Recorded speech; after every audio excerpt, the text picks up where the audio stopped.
دینیات کی کلاس میں بچہ جاتا ہے، اور چونکہ آپ کو پتہ ہی ہے کہ پاکستان کے تمام ہی تعلیمی اداروں کے اندر دینیات کا جو سبجیکٹ ہے یہ لازمی سبجیکٹ ہے، کمپلسری سبجیکٹ ہے، اور یہ سبجیکٹ جو ہے وہ آپ کو بی ایس سی تک پڑھایا جاتا ہے، شاید ایم ایس سی میں نہیں، ایم ایس سی میں اس کو نہیں پڑھاتے، لیکن بی ایس سی تک جاتا ہے جی۔ اس کو بی ایس سی کے اندر جو ہے نا اس سبجیکٹ کا نام ہے اسلامک آئیڈیالوجی۔ جی جی۔ اس دینیات کی کلاس میں بچہ پڑھتا ہے کہ بارش جو برستی ہے یہ خدا تعالیٰ نے فرشتے معمور کر رکھے ہیں، اور ہر قطرے کے ساتھ ایک فرشتہ آتا ہے، یعنی ایک ایک قطرہ جو زمین پہ پہنچتا ہے یہ فرشتے لاتے ہیں اس کو، اور عمومی طور پر بارش کے بارے میں یہ تصور کیا جاتا ہے کہ یہ رحمت خداوندی ہے۔ وہی بچہ جب اٹھ کے تو جغرافیہ کے پیریڈ میں جاتا ہے تو وہ بچہ پڑھتا ہے کہ جی سمندر سے بخارات اٹھتے ہیں، مونسون ہوائیں ان کو لے چلتی ہیں، اور پہاڑوں پہ اور درختوں سے اور اونچی جگہوں سے ٹکرا کے وہ بارش برساتے ہیں۔ وہی بچہ اٹھ کے جس وقت باٹنی میں کے پیریڈ میں جاتا ہے تو وہاں وہ زندگی یعنی سل کو یعنی خلیے کو زندگی کی اکائی قرار دیا جاتا ہے، اور وہی بچہ دہنیات میں آتا ہے تو وہاں روح اور اس سے کے متعلق مسائل کو سنتا ہے، اور نتیجہ یہ ہے کہ ایک کنفیژن جو ہے وہ معاشرے میں ظاہر ہے کہ جب آپ کے تعلیمی اداروں کے اندر اس قدر متضاد تعلیم ہوگی تو سوسائٹی کے اندر بھی لوگوں کے رویے جو ہے وہ متضاد ہوں گے۔ سماج کے بارے میں جو لوگوں کے رویے ہیں، تقدیر کے بارے میں جو لوگوں کے رویے ہیں، مستقبل کو تبدیل کرنے کے لیے جو رویے ہیں، ماضی کو سمجھنے کے جو رویے ہیں، وہ ہمارے لوگوں کے مختلف ہیں، چونکہ ہمارا سورس آف نالج جو ہے وہ مختلف ہے۔ یہی وجہ ہے کہ اب چونکہ حکمران طبقوں نے مسائل سے جان چھڑانے کے لیے مذہبی پارٹیوں کو، مذہبی گروہوں کو ایک طاقت بخشی، اور انہوں نے اپنے سارے جو مسائل ہیں ان کو جوڑ دیا جنت اور دوزخ سے، اور اس دنیا کو ایک عارضی دنیا قرار دے دیا کہ یہ فانی دنیا ہے، اور اس نظریے کو اتنے توتر کے ساتھ تبلیغ کیا گیا ہے کہ لوگ جو ہے وہ زندگی اور موت کے درمیان کی اس کیفیت کے اندر ہیں کہ جہاں وہ یہ فیصلہ نہیں کر پا رہے ہیں کہ ہم نے اس دنیا میں اگر رہنا ہے تو اس کے لیے ہمارے حقوق کیا ہیں، ہمارے فرائض کیا ہیں، چونکہ وہ آپ کو علماء کرام یا مذہبی پارٹیاں آپ کو کہہ رہی ہیں کہ یہ آپ کے لیے یہ سکھوں کی جگہ نہیں ہے، یہ کوئی خوشیوں کی جگہ نہیں ہے آپ کے لیے۔ یقیناً جو لوگ ان سے متاثر ہیں ان کا ایشو جو ہے نہ تو طبقاتی جبر ہے، نہ فیوڈلزم ہے، نہ فیکٹری کے اندر آجر اور اجیر کے رشتوں کے تعین کا کوئی سوال ہے، پیداواری سرگرمیوں میں حصہ لینے والے لوگوں کو ریاست کے اندر ان کے حقوق کیا ہیں، ان کے فرائض کیا ہیں، اور طبقاتی جبر سے ان کو نجات کیسے ملے گی، یہ ان کا سوال نہیں ہے، یہ ان کا مسئلہ نہیں ہے۔ وہ ایک بات جانتے ہیں کہ ہم طاقت کیسے پکڑے اور اس طاقت کی بنیاد پہ ہم لوگوں کو رول کیسے کریں، لیکن لوگوں کو دینا کیا ہے اپنی حکمرانی کے نتیجے میں، اس بارے میں ان پارٹیوں کے اگر مینیفیسٹوز کو اٹھا کے دیکھیں تو وہ ایک ہیں جس کو کہتے ہیں کہ ایک عبوری دور میں رہنے کا ایک ان کے پاس ایک ٹرانزیشنل پیریڈ، یعنی ایک عبوری دور ہے، یہ عارضی دور ہے. ایسے ہی جیسے فرض کریں کہ ایک بندہ سفر کرتا ہے، وہ اگر سفر کے دوران جو ہے وہ راول پنڈی سے لاہور آ گیا، لاہور سے کراچی چلا گیا، تو یعنی اس کو یہ زور دیا جاتا ہے کہ یہ ٹھکانہ تمہارے لیے مستقل نہیں ہے.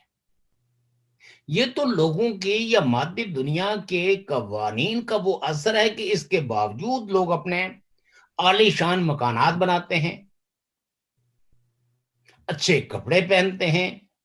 جدید سائنس کا تجربہ رکھنے والے ڈاکٹروں کے پاس جا کے اپنا علاج کرواتے ہیں. ورنہ ہماری تعلیمات کے اندر یا ہماری تبلیغات کے اندر جو ہے وہ اس کی گنجائش موجود نہیں ہے.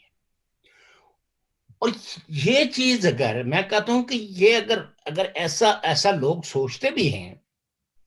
تو ایٹ لیسٹ سوسائٹی اگر اجازت دیتی، ہم ایک دوسرے کے ساتھ بحث مباحثہ جیسے آپ اور میں گفتگو کر رہے ہیں،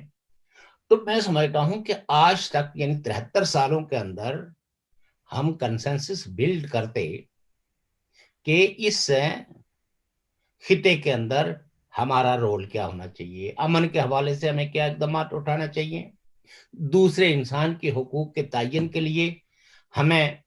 کن کن علوم کا سہارا لینا چاہیے، اور معاشرے سے جو طبقاتی جبر ہے اس کو ختم کرنے کے لیے ہمیں کیا کیا اقدامات کرنا چاہیے، ٹریڈ یونینز کو کیسے مضبوط کیا جانا چاہیے، فیکٹری کے اندر کام کرنے والے آجر اور اجیر کے رشتے اور ان کے حقوق کے تعین کے لیے کیا کیا قوانین بنائے جانا چاہیے. ہمارے بیشتر جو مذہبی پارٹیاں ہیں وہ اس پیچیدہ نظام کے بارے میں ان کا کنسپٹ جو ہے وہ بہت ہی آپ یہ کہہ سکتے ہیں کہ کنفیوزڈ ہے. وہ ایک سمپل سوسائٹی کا تصور رکھتے ہیں اور ان کے فالوورز جو ہے وہ ان کو بلیو کرتے ہیں. چونکہ ظاہر ہے کہ پیچیدہ سوسائٹی کو سمجھنے کے لیے تو آپ کو تھوڑے بہت علم کی ضرورت ہوتی ہے، لیکن ان کے جو مقتدین ہیں، جو ان کے فالوورز ہیں، ان کو بڑی آسانی کے ساتھ بڑے سادے لفظوں کے اندر وہ کرتے کا ذکر چھیڑ دیتے ہیں، خلافت کے دور کے چند ایک واقعات بتا دیتے ہیں کہ جو دیکھیں جی جو خلافت کا دور تھا، اس خلافت کے دور میں کس طرح احتساب ہوتا تھا، ٹرانسپیرنسی کیسے ہوتی تھی، اور ایک متقی آدمی کا انتخاب کیسے ہوتا تھا، یعنی خلیفہ کا، رولرز کا. تو اب چونکہ متبادل سوال کرنے کی آپ کی سوسائٹی اجازت نہیں دیتی کہ کیا آج کے دور میں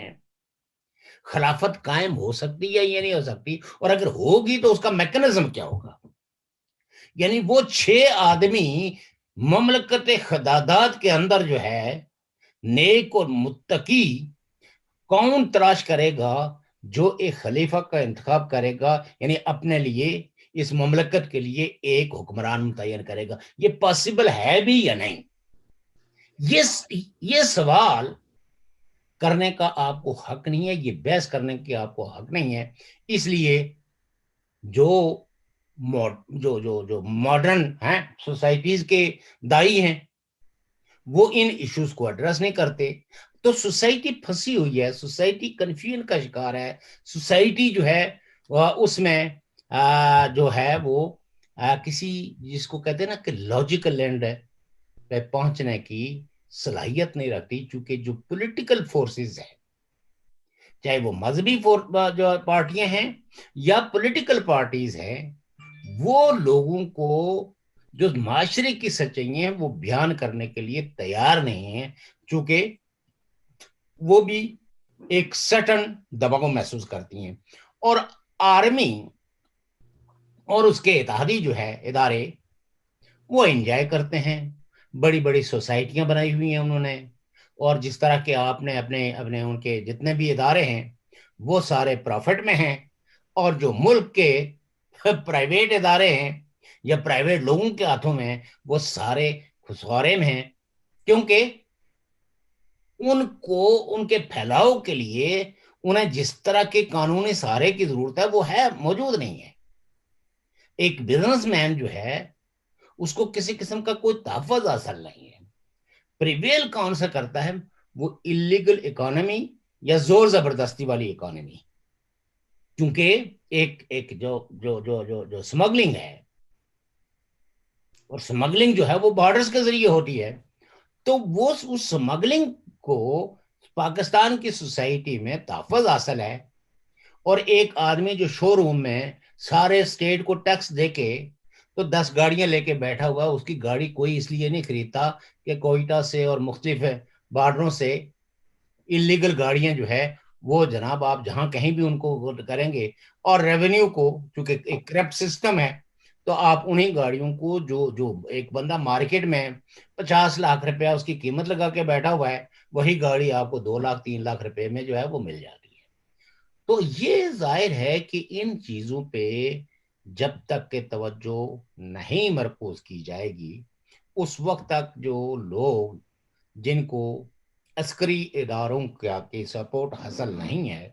وہ پاکستان کی سوسائٹی میں نفع نہیں کما سکتے. اور اگر کسی پہ یہ شک بھی گزرے کہ انہوں نے نفع کمایا ہے تو پھر وہ ان عدالتوں میں ان کو گھسیٹا جاتا ہے یہ کہہ کے کہ آپ کے پاس جو ہے یعنی آپ کی آمدن سے زائد آپ کے وہ کیا ان کو کہتے ہیں جی بیہائنڈ مینس، یعنی مطلب یہ ہے کہ جو آپ کے بظاہر ذرائع ہیں ان سے زیادہ احساسے ہیں آپ کے، اس سے زیادہ آپ کے احساسے ہیں. How to define. یہ تو ویسے آپ کے میرے بھی ہیں میرا خیال، جی میرے بھی ہیں میرا خیال ہے. ہاں مطلب یہ ہے کہ احساسے تو اگر فرض کریں کہ کبھی کوئی پوچھ بیٹھے پھر تو یہ ہے نا کہ بڑی بھاری بن گئی میرے پر، تو آپ پہ تو یہ ہے نا کہ بھاری پڑ سکتی ہے. جو کل اینک آپ نے بتائی ہے مجھے میں وہ لے لوں تو یہ تو میری آمدن سے زیادہ احساس ہے پاکستان میں. وہ بات یہ نا 2 لاکھ کی اگر اینک 2.5 لاکھ کی ہے تو پھر پاکستان میں تو زیادہ ہی ہو گیا جی. دیکھا نا بات یہ ہے کہ یہ وہ چیزیں ہیں جو آپ روزانہ دیکھ رہے ہیں، پڑھ رہے ہیں، سن رہے ہیں. بات میں تھوڑی سی آپ کی قطع کلامی کرنا، تھوڑی سی 1 منٹ ذرا. جی جی. اب بھی آپ نے جو بات کی تھی دینیات کی، دینیات کا معنی ہوتا ہے دین کی جمع ہے، وہ فارسی میں لفظ ہے نا، دینیات لفظ عربی کا نہیں ہے، نہ ہی ہمارا اردو کا یہ زبان، لیکن ہمارا سبجیکٹ میں اس کو کہتے ہیں. بات ہے کہ وہ دینیات لکھی کس نے. میرا جو موضوع ہے آپ سے بات، ابھی میری بات 1 منٹ سن لیجیے. جی ہاں جی جی. آپ کو لکھ کے دے دیا اس نے، وہ پڑھی، جو مجھے پتا ہے جو ہے کہ وہ فرشتے پانی برساتے بوندوں کے ساتھ نیچے آتے، یہ کیا سارا کچھ. حالانکہ قرآن، میں اسی لیے کہتا ہوں کہ مولوی داڑھی رکھنے سے مولوی نہیں ہے، جو لکھ لے اپنے نام کے ساتھ وہ مولوی نہیں ہے. اس کے لیے ہمیں ایک اور ایکسپرٹ چاہیے. اللہ فرماتے ہیں الم ترا ان اللہ انزل من السماء ماء، کیا تم دیکھتے نہیں کہ رب نے اوپر سے پانی برسایا. اب اگلی تشریح پڑھیں کہ پانی جو نیچے سمندر ہیں ان سے بہارات اڑتے ہیں، بہارات اوپر جاتے ہیں، بادل بنتے ہیں، پھر ہوا چلتی ہے، بادل ٹکراتے ہیں، ٹکرانے کے بعد پھر نیچے بارش بن کے آتی ہے. یہ ہے اس آیت کی تفصیل. لیکن ہمارے اس گورنمنٹ کا مصیبت یہ ہے کہ اس نے اپنی مرضی کی معاشرتی علوم اور دینیات بنوانی ہوتی ہے. انہوں نے اپنے کچھ لوگ رکھے وہ جو ادھر سے ادھر سے. دیکھیں علیم صاحب، ہم کوئی مطلب یہ ہے کہ وہ کوئی چاند کی مخلوق نہیں ہے، ہم اسی زمین کی مخلوق ہیں جہاں جید علماء کرام جو ہے ان کے جمعوں میں بھی ان کے خطبے سنے ہیں، اور ان کے خطبے جو ہے وہ ہم یوٹیوب پہ آپ لگائیں تو ابھی وہ جو بٹن دبا کے ہیں چاند کے تھرو، تو ایسے بے شمار ہم نے مطلب یہ ہے کہ جو اجرام فلکی کے بارے میں ایسے کئی خطبے سنے ہیں، انگلیوں سے بھی ہم نے چاند کو توڑا ہوا ہے. تو سو دیٹ مطلب یہ ہے کہ یہ تعلیمات جو ہے نا، ہم نے وہ کوئی 12 برسوں کی ڈوبی ہوئی بیڑی کو بھی کنبے ازنی کہہ کے تو یہ ظاہر ہے کہ یہ جتنے بھی تبلیغات، جتنی بھی تقریریں، مذہبی تقریریں ہوتی ہیں جن کے ذریعے آپ یہ کرامتیں اور معجزے ان سے وہ کرتے ہیں کہ دیوار چڑھ پئی، شیر نے آ کے سجدہ کر دیا، تو یہ سب چیزیں سوسائٹی پہ امپیکٹ کریٹ کرتی ہیں. یہ ایسے ہی جیسے آج کل سوشل میڈیا پہ کہتے ہیں کرونا کی اب ویکسین لگواؤ یہ ہو جائے گا، وہ ہو جائے گا، یہ سب داستانیں ہیں. ایک بات یہ ہے نا کہ آپ دیکھیں کہ ایک مکتب فکر تو تسلسل کے ساتھ، تواتر کے ساتھ کورونا ویکسین کے خلاف پروپیگنڈا کر رہا ہے اور کچھ تھیریز اس کے ساتھ جوڑ رہے ہیں، اور اگر وہ آپ تسلسل کے ساتھ پڑھیں تو کہیں نہ کہیں آدمی شک میں مبتلا ہو جاتا ہے. بس کوئی بات ہے نا، لیکن یہ کوئی حقیقت تو نہیں ہے. اب یہ ہے کہ یہ تو آپ کے نزدیک یا میرے نزدیک تو یہ حقیقت نہیں ہے. آپ نے ویکسین لگوائی ہے نا. لیکن آپ یہ دیکھیں کہ کتنے لوگ ہیں جو ان کی باتوں کو بلیو کرتے ہیں. ایجوکیشن کا مسئلہ ہے، اور ایجوکیشن کو اتنا مشکل اور پیچیدہ بنا دیا گیا ہے، خاص کر کے ریلیجس ایجوکیشن کو، کہ وہاں جو ہے ایک تو پہلی بات یہ ہے کہ قرآن پاک کی جو ترتیب نزولی تھی، ایک تو امی دور میں اس کی ترتیب بدل دی گئی، اور اب یہ ہے کہ اس پہ یعنی قرآن پاک کی اگر تعلیمات کو حاصل کریں تو اس میں جب تک کہ کوئی شیخ القرآن آپ کو نہیں پڑھائے گا، سمجھائے گا، تو اٹ از ویری ڈیفیکلٹ کہ آپ کوئی ایک آیت لے کے اس کا کوئی ترجمہ کر کے، تو یعنی کیونکہ یہ تو ایک عقیدے کا سوال ہے کہ کوئی آدمی اگر قرآن کی کوئی آیت پڑھ کے اس کا کوئی ترجمہ کر دیتا ہے تو دوسرا آدمی جو ہے وہ اپنی کم علمی کے اظہار کے طور پر اپنے آپ کو سرنڈر کر دیتا ہے، چونکہ مذہبی عقائد پہ بحث کسی بھی لاجیکل اینڈ تک نہیں جاتی. اگر جاتی ہوتی تو جن فروعی اختلافات جو آپ کے اور میرے نزدیک تو فروعی اختلاف ہیں، لیکن 4 آئمہ، 4 اسکول آف تھاٹ اور پھر آگے ان کے فالوورز، کہ آج بھی ہم بریلوی اور دیوبندی کی جو چڑھائی ہوئی دیوار ہے اس کو عبور نہیں کر سکے، اس کا درمیان کے اندر گرا نہیں سکے ہیں. آج بھی جو ہے وہ اہل تشیع یعنی تشیعوں نے جو مطلب یہ ہے کہ دیوار کھڑی کی ہے، جو اہل حدیث نے دیوار کھڑی کی ہے، جو بریلویوں نے دیوار کھڑی کی ہے، جو دیوبندیوں نے دیوار کھڑی کی ہے، وہ ان ساری دیواروں کی موجودگی اس بات کا اظہار کرتی ہے کہ ان کے درمیان مناظرے بھی ہوئے، بحث مباحثے بھی ہوئے، قرآن سب کے پاس موجود ہے، احادیث بھی موجود ہے، احادیث کی کتابیں بھی موجود ہیں، لیکن دیواریں آج بھی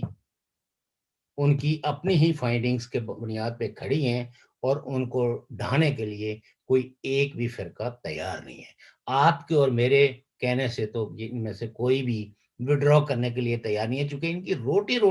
روٹی روزی کا مسئلہ جو ہے وہ مذہب سے ہے. یہ نبی تو اپنے ہاتھوں سے کام کرتے تھے، محنت کرتے تھے، لیکن آپ یہ دیکھیں کہ یہ تو محنت کو اپنی شان کے خلاف سمجھتے ہیں، اور پھر ایسے ایسے جھوٹ اور ایسے ایسے کہانیاں یہ یعنی جھوٹ پہ مبنی سناتے ہیں، اور بڑے بڑے مطلب یہ کہ جن کے نام بہت پوری دنیا کے اندر مشہور و معروف ہیں، اور آپ اور ہم یہ سمجھتے ہیں کہ یہ آدمی جو ہے یہ خوابوں کے نام پہ یہ ایکسپلائٹ کر رہا ہے. مثلا وہ شخص ہیں جو پاکستان میں کھڑا ہو کے یہ کہے کہ حضور صلی اللہ علیہ وسلم کو پی آئی اے کا ٹکٹ چاہیے، اور ایک مولوی یہ دعویٰ کہ انہوں نے مجھے کہا ہے کہ تو کھانے کا بھی میرے لیے بندوبست کر اور میرے واپسی کے ٹکٹ کا بھی بندوبست کر. آپ تصور کریں کہ اگر یہ کوئی عام آدمی بات کرتا تو اس وقت تک وہ کسی چوراہے میں بلاسفیمی کے قانون کے تحت جو ہے وہ لٹکایا ہوا ہوتا، لیکن چونکہ جس نے کہا ہے اس کا نام اتنا بڑا ہے کہ اس کے بارے میں تو ایسا سوچنا بھی جو ہے وہ گستاخی ہے. تو سو دیٹ یہ وہ عمومی مسائل ہیں جن عمومی مسائل کو آپ دبا کے تو سوسائٹی کو آگے نہیں بڑھا سکتے، آگے چل سکتے. ان بحثوں کو جن کو آپ نے برسے اوائڈ کیا ہے یا لوگوں کو کہا چپ ہو جاؤ، ان بحثوں سے، ان نزعی بحثوں سے آپ کو اپنی سوسائٹی گزارنی ہوگی، تب جا کے یہاں ایک کنسنسس ایسا بلٹ ہوگا جس کی بنیاد پہ لوگ ایک دوسرے کو برداشت کریں گے. ورنہ جو 70 سالوں کی جو تعلیمات جو ہے وہ پاکستان کی سوسائٹی کے اندر دی گئی ہے اور وہ ڈائسپورا کے اندر بھی جو ہے وہ اسی طرح پھیلائی گئی ہے کہ آج کوئی آدمی دوسرے کی کسی دلیل کو سنجیدگی سے سننے کے لیے تیار نہیں ہے. اور اگر اس کا بس چلے, اگر یہ یورپ کا معاشرہ رول آف لا پہ مبنی نہ ہو, تو آپ یہاں سڑکوں پہ کئی لوگوں کی جو ہے وہ لاشیں آپ کو پڑی ہوئی نظر آئیں گی, کیونکہ انتہا پسندی جس معاشرے سے آپ کا تعلق ہے, جس معاشرے کے اندر آپ روزانہ فون کرتے ہو, جس معاشرے کے اندر یہاں سے پیسے کما کے بھیجتے ہو, تو اس کی سوچ کا امپیکٹ بھی تو آپ پہ پڑتا ہے. اور ہم ہی ان کی میزبانیاں بھی کرتے ہیں, ہم انہیں کے استقبال بھی کرتے ہیں, ان کے بڑے بڑے پروگرامات بھی ارینج کرتے ہیں. اور جن پولیٹیکل پارٹیوں کے ساتھ ہیں, ماشاءاللہ اگر آپ ڈائسپورا کے اندر بھی دیکھ لیں تو جو لوگ برسہ بھر سے لیبر پارٹی میں ہیں, یہاں لیبر پارٹی کے ممبر ہیں, اور بیک ہوم میں جماعت اسلامی کے ہوں گے, تحریک لبیک کے ہوں گے, جمیعت العلماء اسلام کے ہوں گے. اور یہ آپ جانتے ہیں, میں جانتا ہوں ایسے کئی لوگوں کو کہ جو برطانیہ کے اندر تو لیبر پارٹی, اور لیبر پارٹی برطانیہ کی جو پارلیمانی پارٹیز کے اندر ہے, اس کے لیے یہ تصور کیا جاتا ہے کہ یہ معاشرے کی ایڈوانس پارٹی ہے, سوشلسٹ پارٹی ہے, جس کے اندر جو ہے وہ یعنی ایک معاشرے کی ایڈوانس سوچ جو ہے وہ اس کی صفوں میں موجود ہے. اس کے ممبر جو ہے وہ بیک ہوم جن پولیٹیکل پارٹیوں کو سپورٹ کرتے ہیں, اور بلکہ یہاں بھی جو ہے ڈائسپورا کے اندر بھی جو پارٹیاں بیک ہوم سے یہاں آئی ہیں, ان پارٹیوں کے ساتھ وابستہ ہیں, وہ تنگ نظر فرقہ پرست پارٹیاں ہیں. تو یہ تو عالم ہے. اب اس میں ہم پاکستان کو چاند پہ دیکھنا چاہتے ہیں, ہم پاکستان کو جو ہے وہ دنیا کے اندر ایک ابھرتی ہوئی طاقت دیکھنا چاہتے ہیں, پاکستان کو جو ہے وہ چاہتے ہیں کہ وہ ترقی کی ساری منازل طے کر لے. لیکن پرابلم یہ ہے کہ وہاں جو پالیسی ساز ہیں, اس نے تو پاکستان کو کے پاؤں میں بیڑیاں ڈال رکھی ہوئی ہیں کہ آپ نے آگے قدم بڑھانا نہیں ہے. کیوں کہ نہ تو آپ کسی کے قومی وجود کو تسلیم کرتے ہیں, نہ آپ حق خودارادیت کو مانتے ہیں, نہ رول آف لا کو مانتے ہیں, نہ آپ گڈ گورننس کو مانتے ہیں, نہ آپ ڈیموکریسی کو مانتے ہیں. آپ صرف یہ ہے کہ حالات کے جبر کا شکار ہو کے کبھی کبھی لوگوں کو رائٹ آف ووٹ دیتے ہیں, اور جب وہ دیتے ہیں تو جو پارٹی اقتدار میں آتی ہے آپ اس کو چلنے نہیں دیتے. اور آج بھی جو پاکستان کے اندر جو عمومی طور پر جو جتنے بھی جو اینالسٹ ہیں اور انویسٹیگیٹو جو ایجنسیز ہیں, وہ یہ بتاتی ہیں کہ یہ تحریک لبیک پاکستان کو یہ جو عمران خان کی اور آرمی جنرلز کے درمیان کچھ ایشوز پہ اختلاف کا الٹیمیٹلی ایندھن بنایا گیا. ان کو 80 آدمی مارے گئے یا 100 آدمی مارے گئے یا 10 آدمی مارے گئے, لیکن وہ لوگ جن کو یہ پتہ نہیں ہے کہ ان کو کس جرم میں مارا گیا ہے, اور ایک آگ میں جن لوگوں نے ان کو جھونکا ہے, اپنے مفادات کی, اپنی طاقت کی جو ہے وہ حکمرانی کو برقرار رکھنے کے لیے, اس کی کون انویسٹیگیشنز کرے گا؟ یہ ایسا ہی ہے جیسے راولہ کوٹ میں ہمارا ایک جاننے والا تھا, اس کو وہ پہلے جو ہے وہ کام کرتا تھا انہی کے ساتھ, اور شاید وہ ایک مذہبی پارٹی کا جو ہے نا وہ لشکر طیبہ کا تھا یا جیش محمد کا. تو بعد ازاں اس کے جو ہے وہ اپنے والد صاحب کی ڈیتھ ہو گئی, اور وہ چونکہ گھر کا بڑا تھا, تو اب ان کی والدہ نے ان کو مجبور کیا کہ بھئی اب آپ جو ہے وہ ان بچوں کی کفالت کے لیے آپ کام کریں. تو وہ محکمہ برقیات میں ان کے والد صاحب تھے, تو ان کی جگہ ان کو نوکری ملی, لیکن اس کو پریشرائز کیا جانے لگا کہ نہیں, آپ نے جو ہے آپ جہاد کے اس راستے کو ترک نہیں کر سکتے, ہماری انویسٹمنٹ ہے. اس نے بہت محنت سماجت کی, بہت آرگو کیا, لیکن وہ آرگومنٹ اس کے نہیں قبول ہوئے. جب اس نے کہا کہ میں نہیں اب آپ لوگوں کے ساتھ کام کروں گا, تو الٹیمیٹلی راولہ کوٹ کے بھرے بازار کے اندر اس کو اغوا کر دیا آئی ایس آئی والوں نے. اور جب اغوا کیا تو لوگوں نے اتنا شدید قسم کا احتجاج کیا کہ الٹیمیٹلی لوگوں نے, چونکہ وہاں آئی ایس آئی کا ہیڈ کوارٹر ہے, تو انہوں نے کہا کہ اگر اس کو رہا نہ کیا گیا تو ہم بجلی جو ہے وہ کاٹ دیں گے. اور گھیراؤ کریں گے. خیر اس کو رہا کیا گیا, لیکن ٹھیک 15 دن کے بعد اس کو پھر رات کے اندھارے میں گھر سے اٹھایا گیا, اور ایک دن جو ہے وہ گاڑی کے ساتھ ایک جیپ یعنی ایک پرانی گاڑی کے ساتھ اس کی باڈی کو باندھ کے بلاسٹ کیا گیا, جس میں وہ اس میں مارا گیا. اور خبر جاری یہ ہو گئی کہ جناب کچھ دہشت گردوں کو وہ اپنا کوئی کسی بڑے منصوبے کی تکمیل سے پہلے ہی ان کا بلاسٹ ہو گیا, جس کی وجہ سے راولاکوٹ شہر کو بہت بڑا نقصان ہونے سے بچ گیا. اور یہ چونکہ ہم اسی ایریا کے رہنے والے ہیں اور ظاہر ہے کہ لوگ ایک دوسرے کو جان رہے ہوتے ہیں, تو کہنے کا مطلب یہ ہے کہ یہاں وہ جس کو کہتے ہیں نہ پائے رفتن نہ جائے رفتن, کہ نہ آپ قدم آگے بڑھا سکتے ہیں نہ قدم پیچھے ہٹا سکتے ہیں. آپ کی زندگیاں بھی جو ہے وہ مائی باپ کے رحم و کرم پہ ہیں. تو لہٰذا یہ ہے کہ جو میرا کہنا کا مطلب یہ ہے کہ پاکستان کی جو پولیٹیکل پارٹیز ہیں انفارچونیٹلی انہوں نے موقع پرستی اور مفاد پرستی کی ایک ایسی چادر اوڑھ کے رکھی ہوئی ہے کہ وہ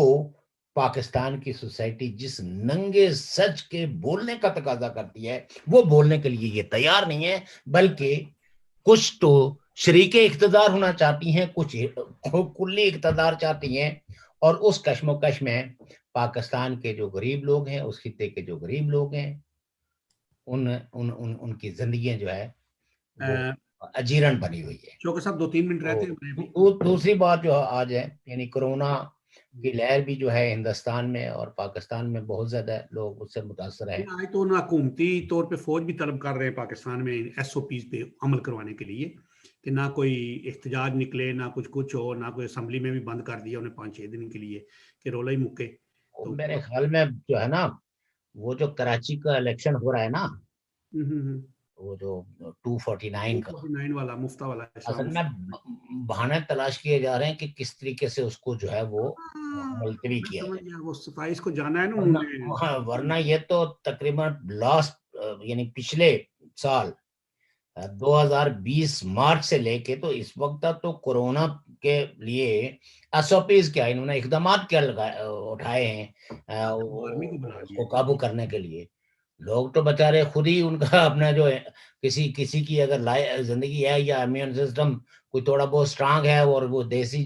جو ٹوٹکے ہیں وہ استعمال کر کے تو وہ سروائیو کر رہے ہیں. ادروائز تو ہاسپٹلز میں تو, اور ویسے بھی مطلب یہ ہے کہ کورونا کی تو کوئی میڈیسن تو ہے نہیں,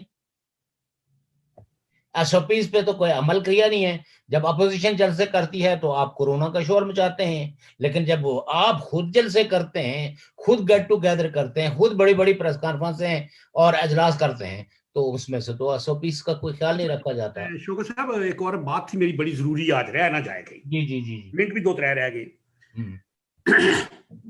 مجھے ایک شخص نے ویڈیو بھیجی آج صبح 6 بجے میں اٹھا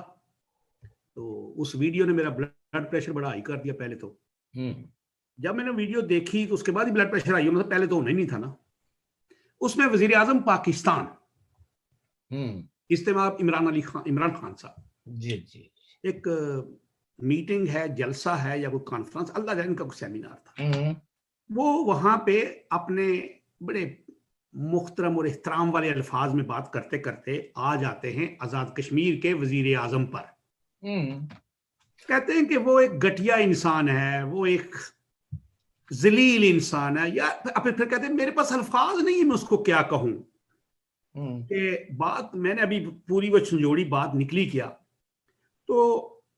اس نے ایسے لفظ بولے ہیں, کشمیریوں گھر سے نکلو, اس کے گھر کا گھیراؤ کرو, اس کا گریبان پکڑو, اس کو یہ کرو. جب میں نے وہ سارا ابھی اس کے بیک میں گیا ہوں, میں نے کچھ کانٹیکٹ کیے, لوگوں سے پوچھا تو مجھے بتایا گیا کہ وزیر اعظم آزاد کشمیر نے ایک بات کہی تھی کہ اگر تم لوگ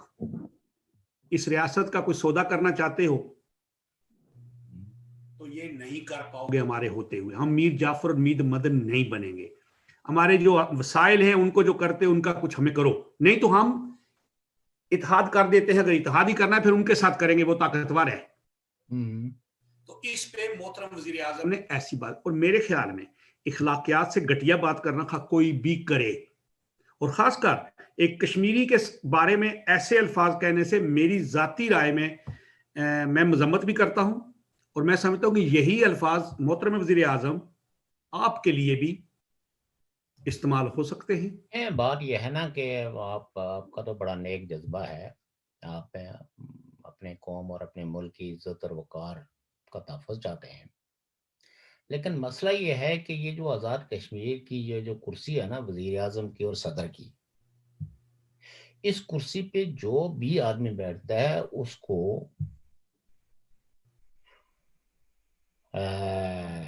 اپنی عزت کا خود بھی کوئی خیال نہیں ہے، اور وہ قوم اور ملک کی عزت کے تحفظ کے لیے، اس کی نموز کے لیے کچھ کرنے کے لیے تیار نہیں ہے۔ ورنہ پاکستان کے ایک لکھنڈرے قسم کے وزیر اعظم کی یہ جرات کیسے ہوتی کہ وہ آزاد کشمیر کے کسی لیڈر کے شان میں گستاخی کرتا؟ یہ گستاخیاں کرواتے ہیں ان سے، ورنہ عمران خان جس کو پاکستان میں سلیکٹڈ سے لے کے، تو کون سی گالی ہے پاکستان کی سوسائٹی جو عمران خان سے وہ منسوب نہیں کرتے؟ تو مسئلہ یہ ہے کہ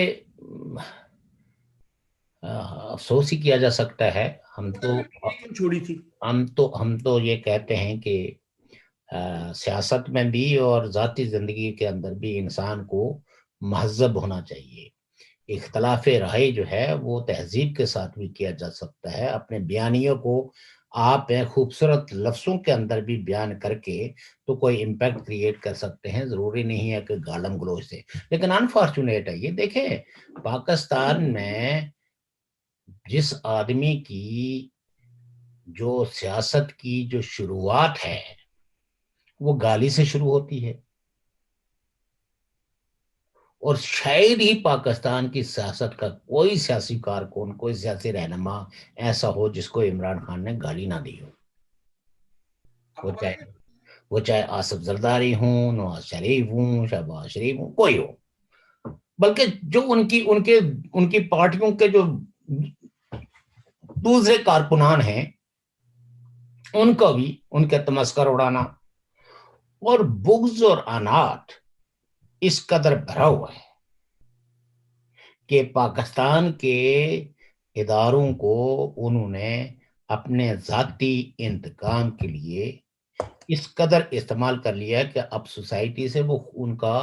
نہ تو ان اداروں کا کوئی تقدس رہا اور نہ کوئی ان کا خوف رہا۔ دوسری بات یہ ہے کہ پاکستان جو ہے وہ عصر حاضرہ کے تقاضوں سے ہمانگ پالیسیاں بنانے کے قابل نہیں رہا ہے۔ ہندوستان اور پاکستان کے درمیان گفتگو ہوتی ہے، آپ یاد دیکھیے کہ دو پڑوسی ملک ہیں، دونوں ایک دوسرے کو اچھی طریقے سے جانتے بھی ہیں، پرائیویٹلی ایک دوسرے سے جپچیاں بھی لگاتے ہیں، ان کو یعنی وہ خود سے اتنے میچور ابھی بھی نہیں ہو سکے، اس کے لیے جو ہے وہ دبئی کے حکمران کو ان کو فیسیلیٹیٹ کرنا پڑ رہا ہے۔ اچھا کچھ لوگ ہمارے کشمیری بھی بے بڑگیاں مارتے رہتے ہیں جی وہ تقسیم، تو اس کے لیے بھائی تقسیم تو آپ 1947 میں ہو ہی گئے ہیں، اب اس کی وحدت کا سوال آپ رکھیں کہ آپ کو متحد کیسے ہونا ہے، ان کے لیے تو جو ہے نا یہ اہم سوال نہیں ہے، نہ اس پہ وہ ان کے کوئی جذبات ہیں۔ وہ تو جو ریاستیں جو نیشن وہ جو پاکستان ہو گیا یا ہندوستان، وہ تو ظاہر ہے کہ جو ان کی ریاستوں کے جو مفادات ہوں گے الٹیمیٹلی انہوں نے تو کمپرومائز، وہ تو جب تاشکن ہوا تھا تو اس وقت کس کشمیری لیڈر سے پوچھا گیا تھا، جب شملہ ہوا تھا تو اس وقت کس کشمیری لیڈر سے پوچھا گیا تھا، اور کئی ایک معاہدے جو ہے انہوں نے کیے ہیں، وہ کون سے ان سے پوچھ کر کیے گئے تھے۔ تو یہ ہمارے جو آزاد کشمیر کی یہ جو چوکریا لیڈر ہیں، جن کی اپنی والدہ صاحبہ بھی جو ہے وہ ابھی یہ نہیں سمجھتی کہ یہ بالغ ہو گئے ہیں، وہ اس طرح کے بیانات دیتے رہتے ہیں۔ ہم کشمیریوں کو تھوڑا سا میچور ہو کے ایشوز کے بارے میں سوچنا چاہیے کہ آج کی اس صدی کے اندر جو ایبسولوٹ فریڈم ہے وہ کوئی نہیں ہے. ساری فریڈمز جو ہے وہ ریلیٹیو ہیں، اور یقیناً ہم اپنی دھرتی کے ساتھ جڑے ہوئے ہیں. ہم سمجھتے ہیں کہ اس کو نہ تو کسی مذہب کی بنیاد پہ، نہ کسی گروہ کی بنیاد پہ، نہ کسی نسلی امتیاز کی بنیاد پہ اس کو تقسیم کیا جانا چاہیے، کیونکہ یہ ایک تاریخی ریاست ہے، اور اس تاریخی ریاست کی وحدت کو بحال کرنے میں ہم سمجھتے ہیں کہ یہاں جو پیار اور محبت کے جو رشتے، جو سوتے پھوٹیں گے، وہ تبھی ہوں گے کہ ہم ایک دوسرے کے وجود کو تسلیم کریں. اگر کشمیریوں کو یہ احساس رہے گا کہ ان دو ملکوں نے طاقت کی بنیاد پہ ہمارے ریسورسز کو اپنے قبضے میں لیے ہے اور طاقت کی بنیاد پہ اس ریاست کے حصے بکھرے کیے ہیں، تو اس کا اظہار کوئی کر سکے یا نہ کر سکے، لیکن یقیناً ان کے دل سے محبت کے سوتے ان طرف نہیں پھوٹیں گے. اور دوسری بات یہ ہے کہ ہماری ہمیشہ یہ خواہش ہونی چاہیے کہ ہندوستان اور پاکستان جو ہے وہ جلد امن کا معاہدہ کر لیں، کیونکہ امن جو ہے بہرحال ہم سب لوگوں کی اجتماعی طور پر ضرورت ہے، اور افغانستان بھی کے لوگوں کو بھی امن کی ضرورت ہے، اور پاکستان کو اپنی ماضی کی پالیسیاں بدل کے تو وہاں امن کے قیام کے لیے اپنا ذاتی پسند اور ناپسند کا ایجنڈا مسلط کرنے کے بجائے جو گراؤنڈ ریالٹیز ہیں وہ یہ ہیں کہ افغانستان کو ایک آزاد ملک سمجھتے ہوئے وہاں ایڈوائز کریں اپنے دوستوں کو جو ان کے دوست ہیں کہ بھائی امن سے رہیں، اور جمہوری راستے کا انتخاب کر کے تو وہاں کوئی تبدیلی لائیں. زور زبردستی اور بندوق کے ذریعے فیصلے جو ہے وہ کرنے کی طرف نہیں قدم اٹھائے جانا چاہیے، بلکہ اپنے اندر جو ہے نا، اور طالبان کو اگر پاکستان جو ہے وہ طالبان کا اور افغانستان کا اور امن کا ذرا سا بھی اگر اس کو خیال ہے اور اپنی سوسائٹی کا، تو میں سمجھتا ہوں کہ بندوق برداروں کو ایڈوائز کیا جانا چاہیے کہ بندوق پھینک کے پرامن راستے کو منتخب کریں. شوکت صاحب ابھی جی منٹ میں لیتا ہوں، اس کا ہم اختتام کرتے، کافی ٹائم ہو رہا ہے. ناظرین و سامعین، بات ہو رہی ہے پھر وہی کہ ہم نے جو شوکت صاحب نے جو گفتگو کی، آپ نے استفادہ حاصل کیا، میں نے بھی کیا. بہت سی باتیں ایسی ہیں کہ اصل بات پھر وہی ہے کہ دو رخا چہرہ دکھانے کا اور